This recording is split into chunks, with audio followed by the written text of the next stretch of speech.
Guys, welcome to my YouTube channel Bal Kishan easy chemistry. तो बेटा आज स्ट्रक्चर ऑफ एटम में आपके लिए हम लाए हैं discovery of nucleus means alpha scattering experiment of Rutherford. ठीक है बेटा, तो Rutherford perform an experiment in which he bombarded alpha particle on thin foil of gold।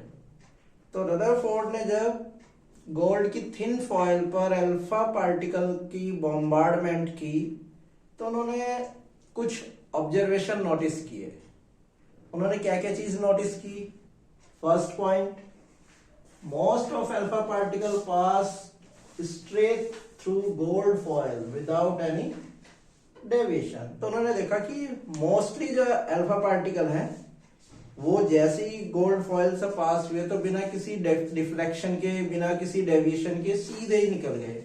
ठीक है बेटा, some of alpha particle deflected at a angle of more than 90 degree. कुछ alpha particle उन्होंने ऐसे ऑब्जर्व किए कि जो जिस पाथ से जा रहे थे उस पाथ से 90 से ज्यादा एंगल पर भी वो डिफ्लेक्ट हो गए।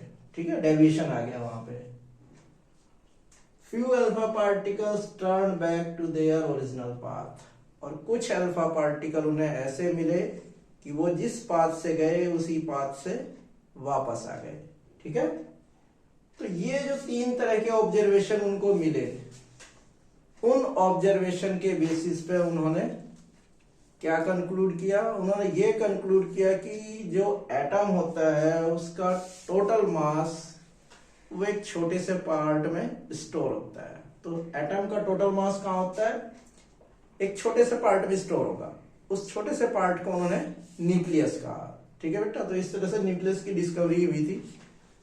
और न्यूक्लियस पे चार्ज जो होता है वो पॉजिटिव होता है और अल्फा पार्टिकल जो होते हैं उन पे भी चार्ज पॉजिटिव होता है। तो उन्होंने कहा कि एटम का टोटल मास छोटे से पार्ट में स्टोर होता है।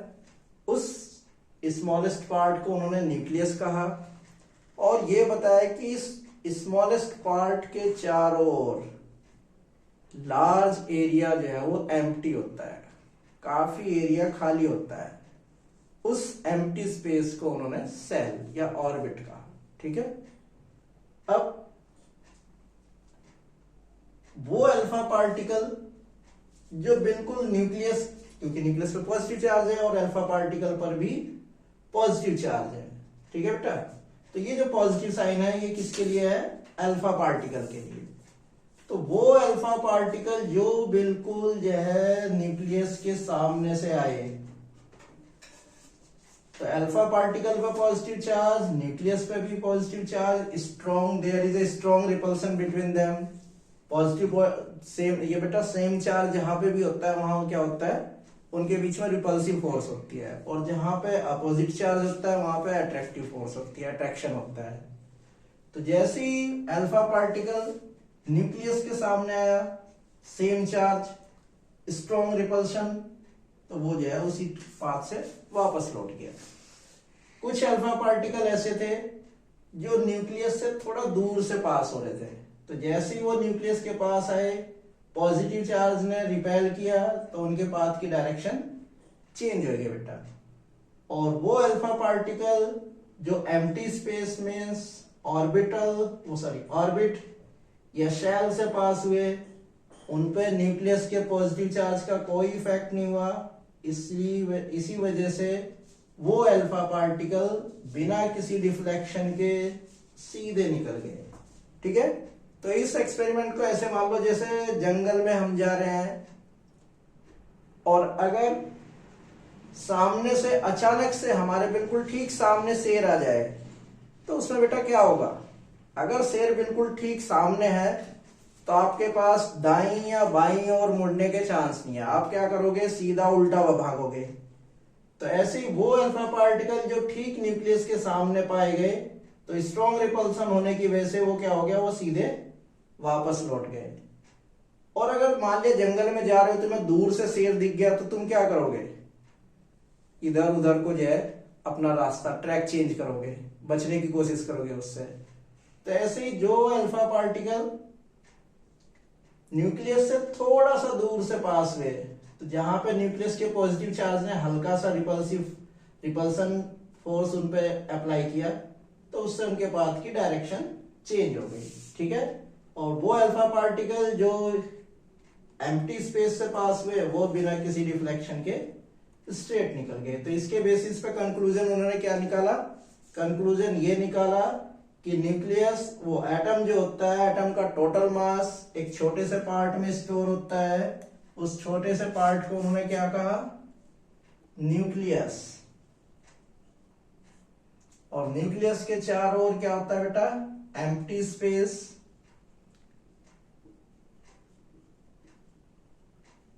इस एम्प्टी स्पेस को उन्होंने शेल या ऑर्बिट कहा। ठीक है, अब बेटा अब यहां पे बात आई अल्फा पार्टिकल की। तो अल्फा पार्टिकल क्या होते हैं?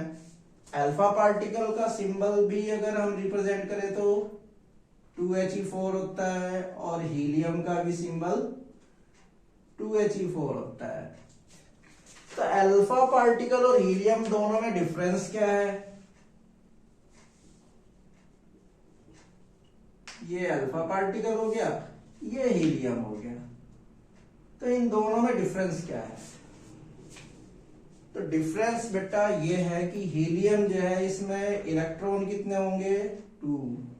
प्रोटॉन कितने होंगे? 2। न्यूट्रॉन कितने होंगे? 4 - 2 2। तो हीलियम का जो न्यूक्लियस है उसमें प्रोटॉन कितने होते हैं? 2। और न्यूट्रॉन कितने होते हैं? 2।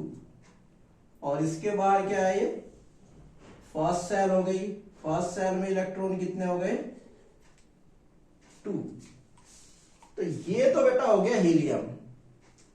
अब अगर इस हीलियम में से ये इलेक्ट्रॉन और ये इलेक्ट्रॉन, दोनों इलेक्ट्रॉन बाहर निकल जाते हैं, तो अगर किसी में से इलेक्ट्रॉन निकलते हैं, मतलब कोई इलेक्ट्रॉन डोनेट करता है, तो उसपे क्या होता है? पॉजिटिव चार्ज क्रिएट होता है।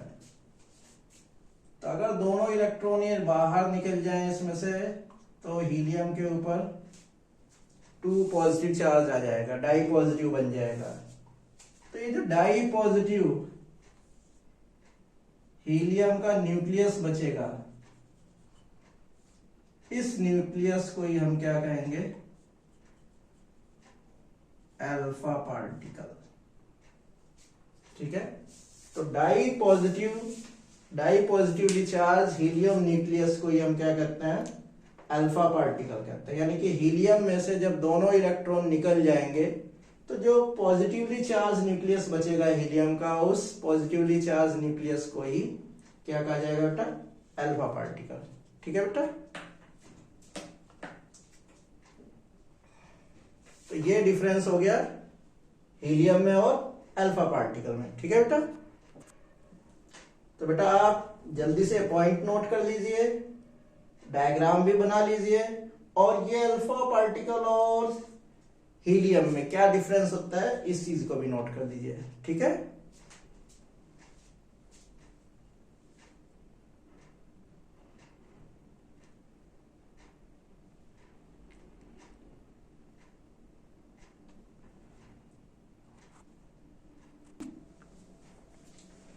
तो बेटा अल्फा पार्टिकल और हीलियम में डिफरेंस बताया हमने। तो di positively charge helium nucleus is called alpha particle. तो अगर कोई अल्फा पार्टिकल की डेफिनेशन पूछता है, तो आप डिफाइन करेंगे कि di positively charge helium nucleus is called alpha particle. तब कंक्लूजन की बात करें हम, रदरफोर्ड अल्फा स्कैटरिंग एक्सपेरिमेंट की, कंक्लूजन अभी हमने बता ही दिया। फर्स्ट क्या है कि total mass of atom stored in a small positively charge portion कह दीजिए, पार्ट कह दीजिए, विच इज कॉल्ड न्यूक्लियस। तो उन्होंने बताया कि रदरफोर्ड ने कहा कि एटम का जो टोटल मास है वो एक छोटे से पार्ट में स्टोर है, और चार्ज कैसा है उस पर? पॉजिटिव। इस पॉजिटिवली चार्ज पार्ट को उन्होंने क्या कहा? न्यूक्लियस। ठीक है बेटा, तो ये ही वो पार्ट है जिस पार्ट की वजह से कुछ अल्फा पार्टिकल या तो अपने पाथ से वापस लौट गए, या फिर 90 से ज्यादा एंगल पर टर्न हो गए। तो अल्फा पार्टिकल आर डिफ्लेक्टेड और turn back by this part. तो ये न्यूक्लियस ही है जिसने क्या किया कि जिसकी वजह से अल्फा पार्टिकल या तो अपने पाथ से वापस चले गए या 90 से ज्यादा एंगल पर वो टर्न हो गए। ठीक है। Second point, most of the space in atom is empty. तो एटम का मोस्टली पार्ट कैसा है, वो एम्प्टी है, खोखला है। ठीक है। तो जो अल्फा पार्टिकल इस एम्प्टी स्पेस से पास हुए तो उस पर न्यूक्लियस का कोई इफेक्ट नहीं पड़ा और वो बिना किसी डिफ्लेक्शन के, बिना किसी डेविएशन के सीधे निकल गए बेटा। ठीक है। तो ये रदरफोर्ड का अल्फा स्कैटरिंग एक्सपेरिमेंट है। इस एक्सपेरिमेंट के बेसिस पे जो ये कंक्लूजन निकले, इन कंक्लूजन के बेस पे ही उन्होंने अपना एटॉमिक मॉडल दिया। तो नेक्स्ट वीडियो में हम सभी एटॉमिक मॉडल्स के बारे में बताएंगे। ठीक है। Thomson atomic model, Rutherford atomic model और बोर्स एटॉमिक मॉडल। ठीक है बेटा।